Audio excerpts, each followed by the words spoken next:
warahmatullahi wabarakatuh. Perkenalkan, saya Hilda Kristina, mahasiswa pendidikan IPA Untirta, sekaligus peserta PLP tahun 2021.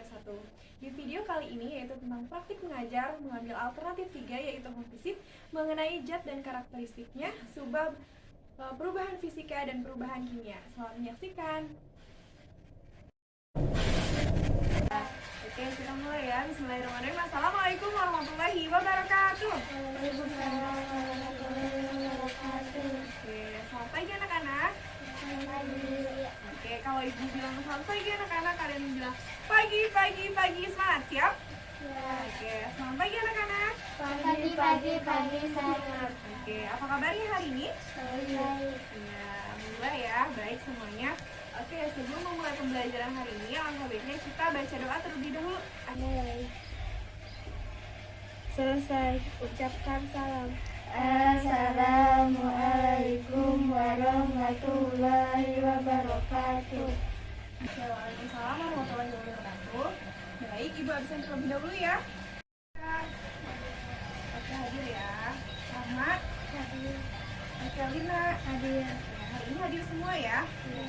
Oke, sudah siap belajar hari ini? Oke, siap. Silahkan disiapkan pulpennya, kemudian bukunya ya. Ada yang masih ingat pembelajaran minggu lalu tentang apa? Sifat fisika dan oh iya, betul ya. Jadi minggu lalu kita belajar tentang sifat fisika dan sifat kimia. Ada yang masih ingat sifat fisika itu apa dan sifat kimia itu apa? Ayo, buka lagi ya bukunya. Sifat fisika adalah sifat yang berkaitan dengan keadaan fisik suatu zat. Merupakan sifat zat yang berhubungan dengan mudah atau sukarnya zat tersebut untuk bereaksi secara kimia. Oke, benar ya apa yang dikatakan oleh Rahmat. Jadi ibu mengulas sedikit di sini. Yang pertama itu ada sifat fisika. Nah, sifat fisika ini sifat yang berkaitan dengan keadaan fisik suatu zat. Sedangkan untuk sifat kimianya adalah sifat yang berhubungan dengan mudah atau sukarnya zat tersebut untuk bereaksi secara kimia. Oke. Untuk pembelajaran hari ini ada yang tahu tentang apa?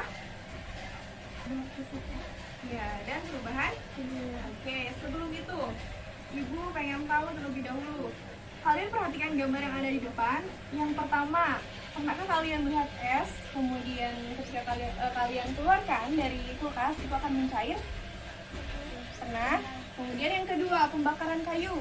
Pembakaran kayu di sini akan menghasilkan panas, termasuk ke dalam perubahan fisika atau kimia. Kemudian lilin yang meleleh. Kira-kira peristiwa ini termasuk ke dalam perubahan fisika atau kimia?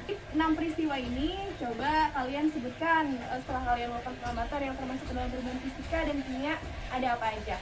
Ayo. Irna mau berpendapat? Ya, silakan. Jadi gambar ini. Kimia yang mana? Apa?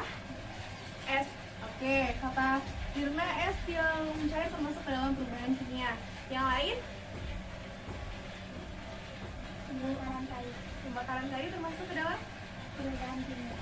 Ya, oke, jadi di sini ibu meluruskan untuk es yang mencair dan lilin yang meleleh termasuk ke dalam perubahan fisika, ya, fisika. Sedangkan untuk pembakaran kayu, besi yang berkarat dan apel membusuk serta pembakaran kertas termasuk ke dalam perubahan kimia. Nah, untuk tahu lebih lanjut, kita akan mempelajari tentang perubahan fisika dan perubahan kimia. Adapun tujuan pembelajaran kita hari ini yang pertama itu tentang memerinci perbedaan sifat fisika dan kimia suatu zat yang sudah tadi disebutkan ya, di buku juga ada, silahkan kalian baca. Kemudian yang kedua itu menguraikan perubahan fisika dan perubahan kimia. Di sini ada dua gambar. Ini kalian akan mempelajari perubahan fisika dan kimia, ini akan memberikan kalian manfaat. Nah, dari dua gambar ini, kira-kira apa yang bisa kalian simpulkan dari manfaat mempelajari perubahan fisika dan kimia? Kan Mila berpendapat? Ketika haus, Iya. Ya, gambar kedua. ketika haus,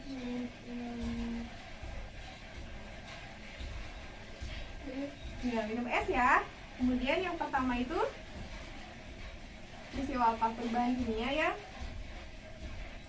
Bisa kita gunakan pas lagi masak. Oke. Gitu ya. Jadi perubahan suatu materi itu bisa berlangsung dengan dua cara ya di sini. Perubahan suatu materi.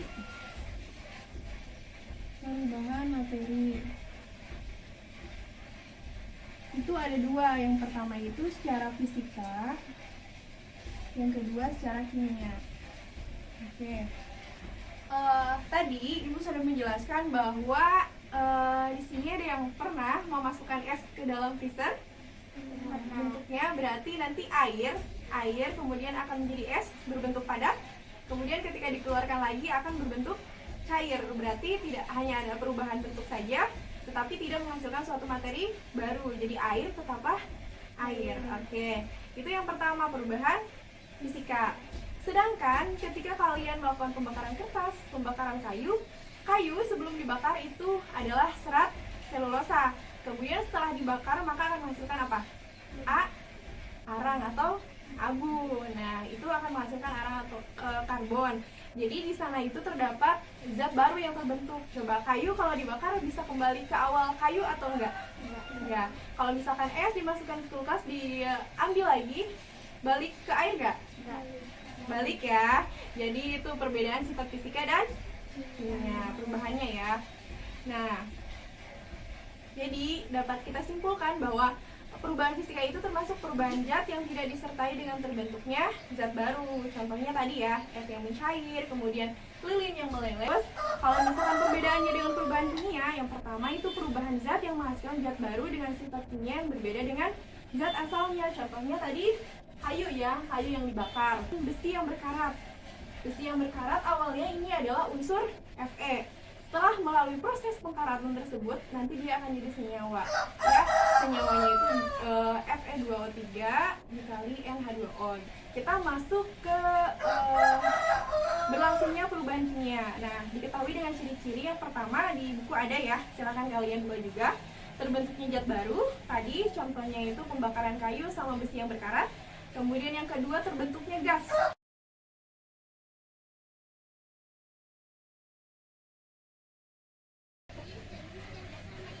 Coba dari video ini kira-kira kalian melihat apa? Ada apa di reaksi tersebut? Gas ya. Jadi di sana itu terdapat gas. Gasnya itu berwujud gelembung-gelembung tadi ya. Yang meletup-meletup ke atas itu termasuk ke dalam gas. Gasnya itu adalah gas hidrogen gitu ya. Kita beralih ke pembentukan endapan. Di sini ada percobaan yang bisa kalian lakukan juga dalam kehidupan sehari-hari, itu ada kapur sama air. Coba kita lihat ya videonya.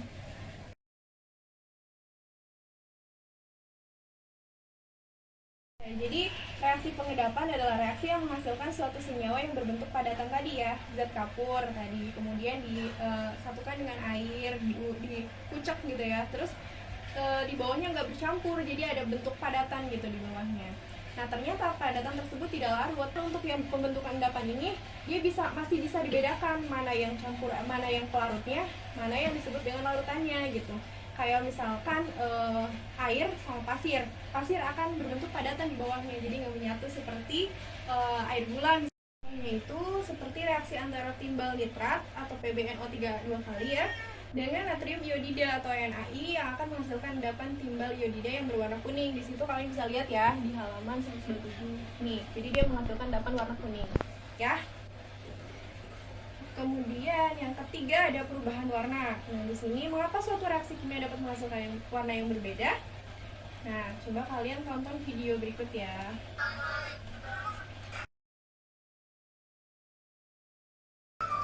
Oke, dari video tadi berubah tidak warnanya? Fanta berubah jadi warna putih ya, Coca-Cola berubah menjadi warna kuning keruh gitu ya. Jadi benar ya bahwa perubahan kimia menghasilkan suatu warna yang berbeda. Nah, kenapa hal itu bisa terjadi? Jadi perubahan komposisi yang dibawa sama Fanta dan cairan pemutih baju tadi memiliki warna yang berbeda. Ketika menyatu maka akan menghasilkan warna yang berbeda juga. Nah, yang terakhir ada perubahan suhu. Nah, salah satu bentuk energi yang sering menyertai reaksi kimia adalah energi panas. Contohnya tadi kapur sama air. Ketika dipegang sebelum dia menghasilkan endapan, panas ya suhunya. Jadi perubahan kimia tadi bisa menghasilkan perubahan suhu gitu. Yang tadinya kapur itu biasa aja gitu ya kan, sama gitu suhunya dengan lingkungan. Ketika direaksikan maka akan menghasilkan panas yang berbeda.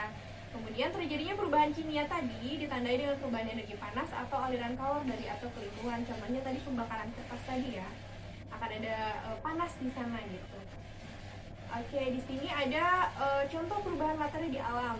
Contohnya ya, kalian bisa bedakan nih dari perubahan fisika. Ada beras, kemudian diubah menjadi tepung beras, ya. Masih sama beras, cuma beda bentuknya.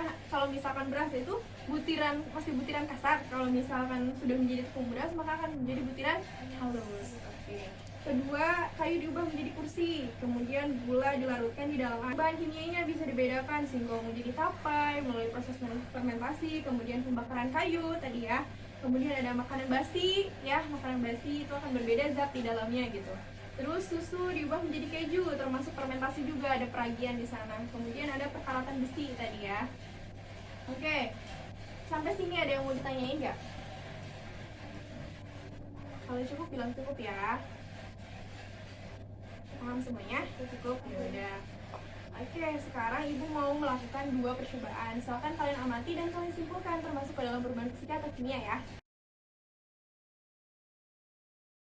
Lilin yang meleleh termasuk ke dalam perubahan fisika atau kimia? Fisika, ya betul ya. Kenapa termasuk ke dalam perubahan fisika? Nah, tidak menghasilkan zat baru ya, masih lelehan dari lilin tersebut. Oke.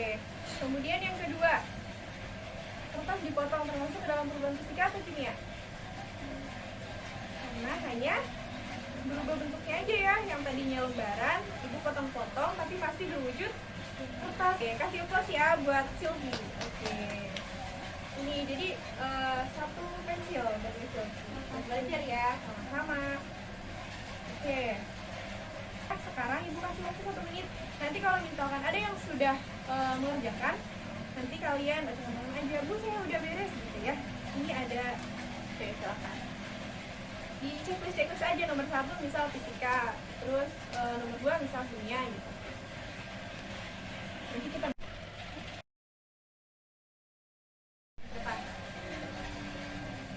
oke. Nomor 1 termasuk dalam fisika atau kimia? Fisika, oke betul. Nomor 2, batu dipotong jadi kerikil. Fisika, oke sekali ya. Tepuk tangan buat Rahma. Oke, ini ya hadiahnya. Oke, jadi udah paham banget ya kalian. Oke, pembelajaran kita cukupkan sampai di sini. Silakan ada yang mau menunjukkan pembelajaran hari ini. Perubahan fisika adalah perubahan zat yang tidak disertai dengan terbentuknya zat baru. Oke, yang kedua. Simpulkan perubahan Ya. Perubahan kimia adalah perubahan zat yang dapat menghasilkan atau membentuk zat baru dengan sifat kimia yang berbeda dengan zat asal.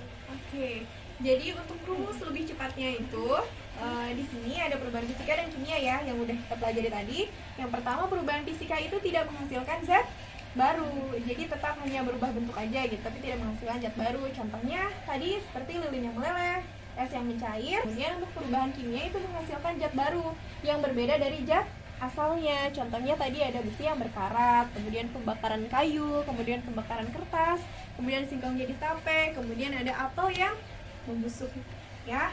Kemudian tadi ciri-cirinya ada apa aja? Yang pertama ada perubahan warna, terbentuknya endapan. Nah, untuk pembelajaran minggu depan kita akan belajar tentang suhu dan kalor ya. Nah, terus ibu punya oleh-oleh buat kalian di rumah. Jadi nanti kalian kerjakan secara berkelompok. LKPD ini nanti dikumpulkan minggu depan ya. Nanti dibuka-buka, terus kalau misalkan ada pertanyaan mengenai LKPD ini, silahkan kalian tanyakan melalui WhatsApp group. Paham? Paham. Oke. Yaudah ibu cukupkan ya. Silahkan dipimpin doanya. Berdoa mulai. Selesai. Assalamualaikum warahmatullahi wabarakatuh. Oke, waalaikumsalam warahmatullahi wabarakatuh. Tetap jaga kesehatan, salam sama orang tua di rumah, jangan lupa pakai masker ya semuanya. Oke, ibu tutup. Assalamualaikum warahmatullahi wabarakatuh. Waalaikumsalam warahmatullahi wabarakatuh.